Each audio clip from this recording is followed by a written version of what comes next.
જય શ્રી કૃષ્ણ, જય દ્વારકાધીશ મિત્રો. આજે આપણે અધ્યાય 9નો 22મો શ્લોક સમજીશું. અનન્યા ચિંતયંતો માં એ જનાઃ પર્યુપાસતે તેષાં નિત્યભિયુક્તાનાં યોગક્ષેમં વહામ્યહમ. પરંતુ જે લોકો અનન્ય ભાવે મારા દિવ્ય સ્વરૂપનું સદા ચિંતન કરતા રહી મને ભજે છે તેમની જરૂરિયાતો હું પૂર્તિ કરું છું તથા તેમની પાસે જે છે તેનું રક્ષણ કરું છું. જે મનુષ્ય કૃષ્ણ ભાવનામૃત વિના એક ક્ષણ પણ રહી શકતો નથી તે 24 કલાક કૃષ્ણનું ચિંતન કરે છે અને શ્રવણ કીર્તન સ્મરણ પાદ સેવન વંદન અર્ચન દાસ્ય સખ્ય ભાવ અને આત્મનિવેદન દ્વારા ભગવાનના ચરણકમળની સેવા કરવામાં પરોવાયેલો રહે છે. આવા કાર્યો સર્વથા શુભકર હોય છે અને પરિણામે તેની એકમાત્ર અભિલાષા પૂર્ણ પુરુષોત્તમ પરમેશ્વરનું સાનિધ્ય પામવાની હોય છે.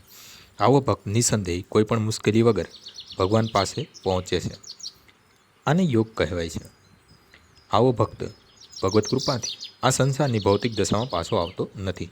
ક્ષેમનો નિર્દેશ ભગવાનના કૃપામયી સંરક્ષણ પ્રતિ છે. ભગવાન ભક્તને યોગ દ્વારા કૃષ્ણ ભાવના પરાયણ થવામાં મદદ કરે છે અને જ્યારે તે પૂર્ણપણે કૃષ્ણ ભાવના પરાયણ બને છે ત્યારે દુઃખમય બદ્ધ જીવનમાં અધોપતન થવાથી ભગવાન તેનું રક્ષણ કરે છે. આજનો શ્લોક અહીં પૂર્ણ થાય છે. આવતીકાલે ફરીથી સવારે 6 વાગ્યે મળીશું. જય શ્રી કૃષ્ણ. શ્રી રામ શ્રી